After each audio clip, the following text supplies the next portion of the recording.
curso Aplicação Taquara, alunos do terceiro ano do ensino médio, meus terceirões 1301 e 1302. Nos vemos aqui nessa videoaula onde iremos resgatar conceitos que vocês já estudaram e se prepararam para a nossa AV1. Nossa intenção nessa videoaula é resgatar esses conceitos, revisá-los, para que vocês percebam a importância do conteúdo da literatura nas provas do Enem e dos vestibulares que vocês irão prestar. Aproveitem esse momento para se dedicar aos estudos com afinco e vamos iniciar a nossa videoaula.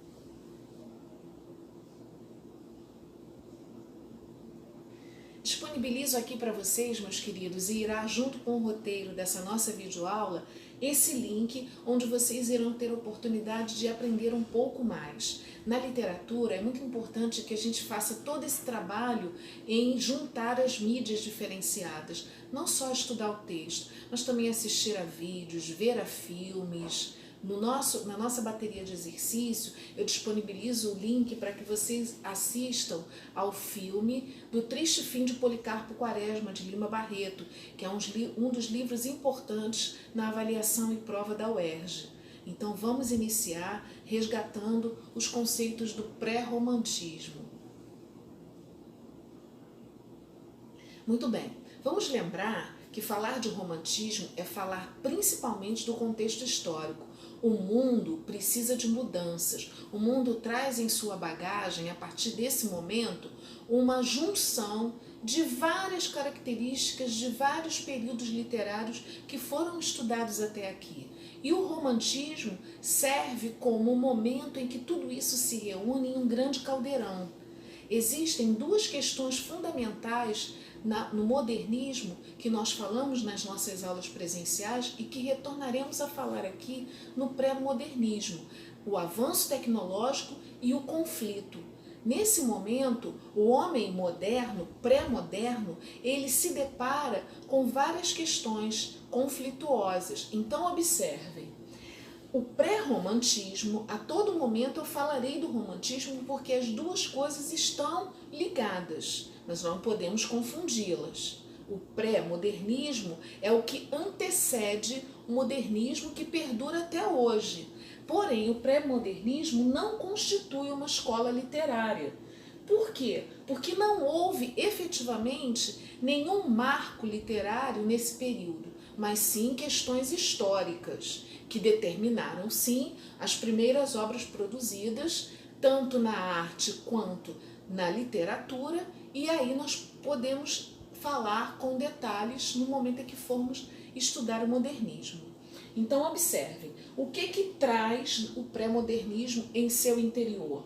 A marca do realismo, do naturalismo, do parnasianismo e do simbolismo. Escolas literárias com comportamentos muito particulares, mas que influenciaram e que determinaram, consequentemente, nas questões modernas. E o pré-modernismo vem numa fase de transição. Quando é que o pré-modernismo acontece? Em 1902, com Os Sertões de Canaã, uma obra publicada que nós produziremos podcasts sobre isso. As vanguardas europeias foi um trabalho que nós também analisamos em sala de aula. As vanguardas europeias não tratam da literatura, elas tratam das produções artísticas, pinturas de autores e artistas renomados da Europa. O modernismo, sim, começa em 1922 com a Semana de Arte Moderna. Então observem, esse período que vai de 1902 a 1922 é um período de transição em que eu tenho o pré-modernismo e as vanguardas europeias aí servindo como marca do mundo, influenciando e determinando as questões culturais. Então vamos lá, olha, é um período sincrético. O que significa isso? É um período de muitas mudanças, de várias coisas conflituosas acontecendo. Os estilos que marcaram o final do século XIX, o realismo, naturalismo, parnasianismo e simbolismo, ainda estavam no gosto do público. Vamos também lembrar uma coisa interessante. O romantismo ele não está inserido nas questões do pré-modernismo, mas os autores românticos estão relacionados ao pré-modernismo e ao modernismo, porque o realismo perpassa por essas questões muito próximas ao modernismo e ao romantismo.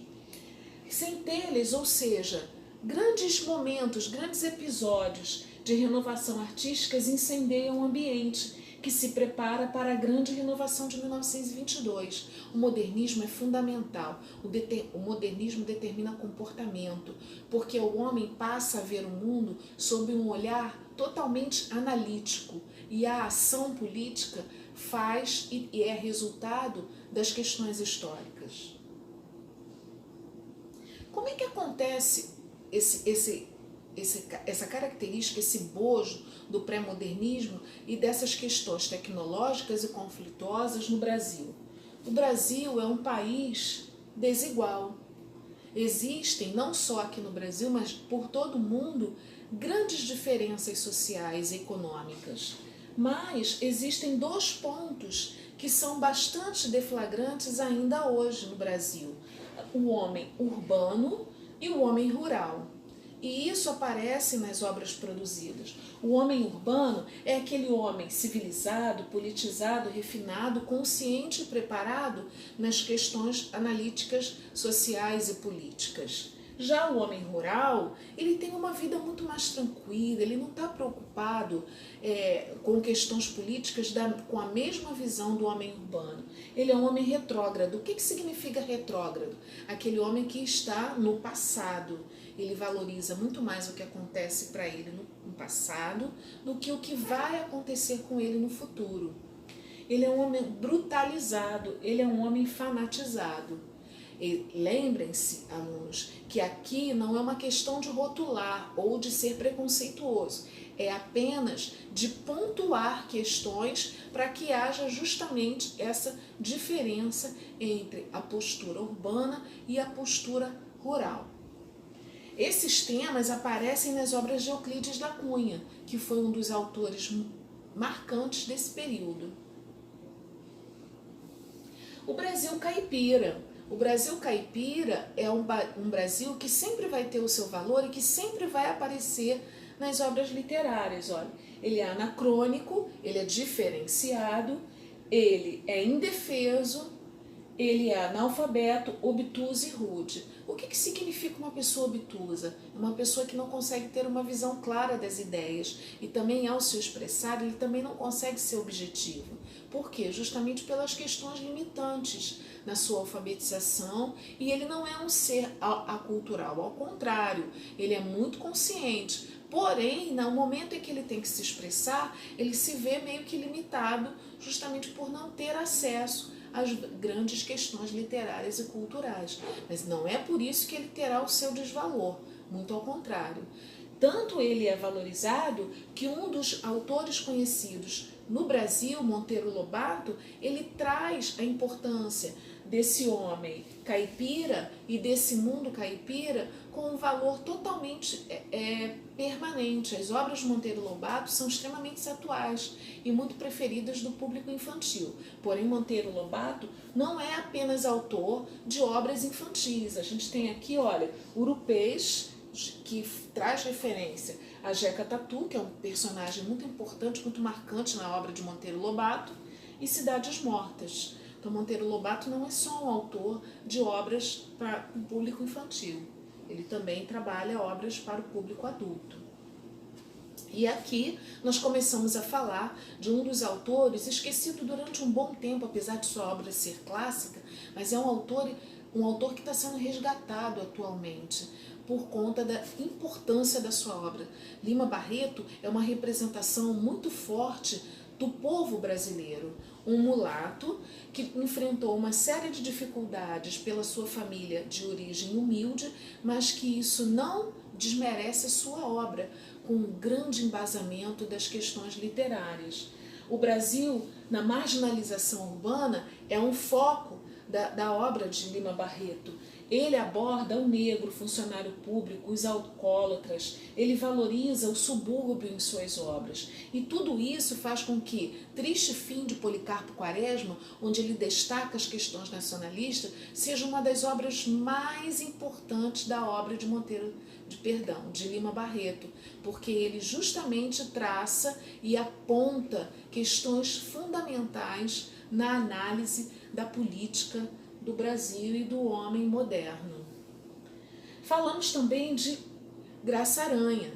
Graça Aranha, ele aborda na sua obra Canaã a abolição da escravatura e o Brasil passou a se importar e a valorizar a mão de obra estrangeira.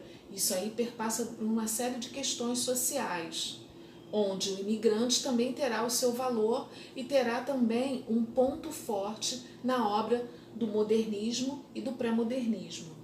Surgem os conflitos de adaptações e questões raciais. Aqui temos um Brasil também em conflito, um Brasil também influenciado pelas questões da Guerra Mundial, da Primeira Guerra Mundial, em que há um choque de realidade entre tudo aquilo que acontece no mundo, influenciando diretamente ao comportamento do homem brasileiro e da obra publicada pelos artistas brasileiros. Aqui nós vamos destacar alguns conflitos que fazem as características do pré-modernismo.